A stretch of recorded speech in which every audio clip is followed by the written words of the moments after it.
So I've been watching a lot of One Piece.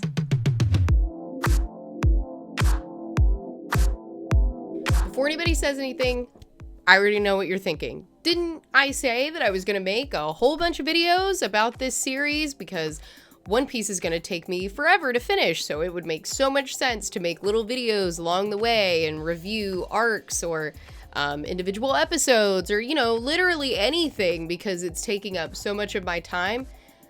Have I done that? No. So I've been watching One Piece almost every day since the end of January. I think that's when my first video went up for episode 1. So far, I think I'm around 450 episodes in. I just finished Impel Down.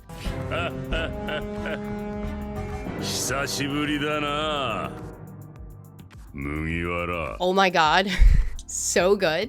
But that's not actually what this video is about. I wanted to make a quick video about how I think One Piece might actually have the best filler arc I've ever seen, and I just want to unpack that. As someone who is pretty adamantly against watching filler, I kind of consumed this by accident.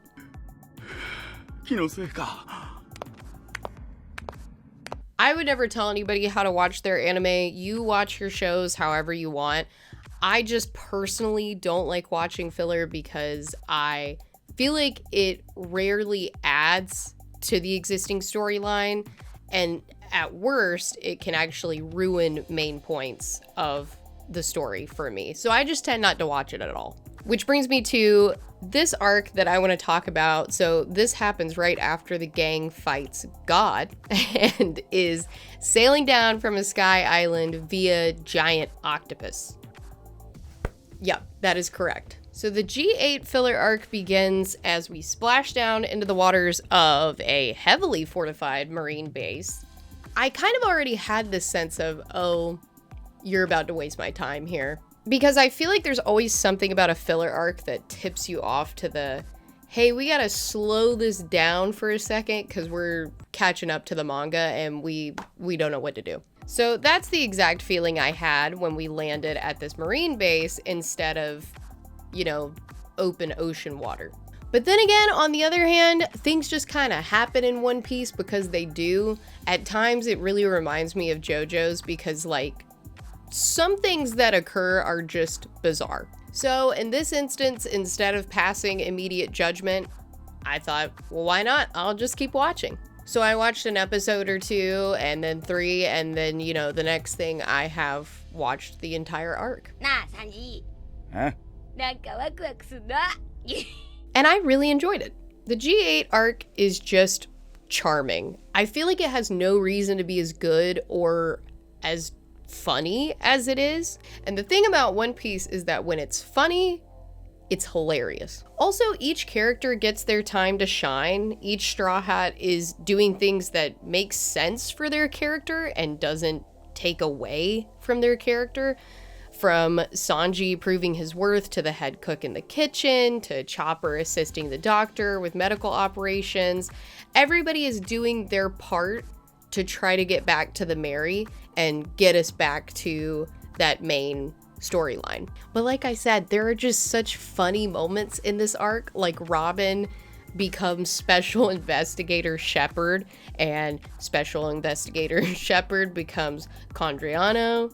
It's just purely shenanigans the entire way through. And all of this culminates in a round robin style conversation that absolutely took me out the first time I watched it. The gang is all back on the ship and they're discussing how helpful it would be to have that sky octopus that brought them here in the first place.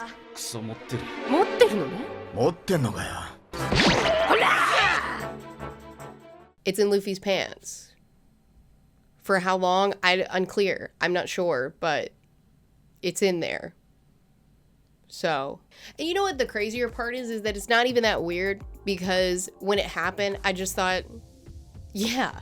I mean, like, of course it is. Also, I know I've said this before, but I am an absolute sucker for a good squad moment. And I feel like the little quips and fast conversations between everyone are just great ways to show how close the crew has become, which again, totally adds to the story without breaking anything at all. And I really wish more anime filler was like this. I don't think it's super hard to create these small vignettes and stories that give a little more depth and growth to character relationships.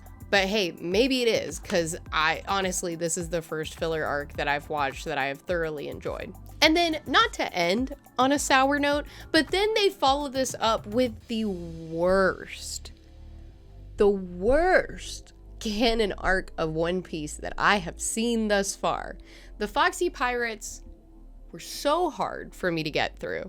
And not to be super nitpicky about it, but it is actually specifically because of one moment in this arc that I got so irritated. But I just can't get over Luffy choosing to save that horse over Chopper. Like, what do you mean? Before everybody comments about how it's different in the manga and they extend it with filler in the show, so that's why there are extra rounds. I know, because I had to look all this up because you would not believe how angry I was about this. Like, I had to read the literature. I had to find out what was going on because I just did not think that that was a super Luffy thing to do. Because while I know that a lot of Luffy's character is just based around him being crazy and impulsive and a go-getter, his main quality that I love about him is that he would do anything to save his friends. And we don't play around with Chopper like that. I'm sorry, Shelly, but goodbye. Goodbye, Shelly. Anyway, that is my spill on One Piece renewing my faith in filler arcs and then subsequently getting through the roughest arc that I have had to watch thus far. God, that took me forever to get through. Let me know what you all think about the G-8 filler arc down below, and please comment all my homies hate the Foxy Pirates. Please and thank you. Also, let me know what One Piece content you all would like to see from this channel. There is so much that I could talk about at this point, and it pretty much is all that I talk about at this point. So, like I said, I'm fresh off of Impel Down, and I'm just trying to see if we're gonna save Ace. I mean, I hope we're gonna save Ace. I don't know. Things are sticky right now. But we'll probably save Ace. We did not, in fact, save Ace. Also, not that anyone asked, but Frankie is my favorite Mugiwara. Just kidding. Bonchan is actually my favorite Mugiwara. All right, and with that, I'm gonna give a quick shout out to our Space Cadets this week, starting with Carter, Nicholas Delgadillo, Erwin, and Sweet Tea. Thank you all so much for supporting the channel. We really appreciate it. And as always, stay tuned for more content like this. Maybe. If you all like One Piece content in the future. Bang, bang, bang, bang.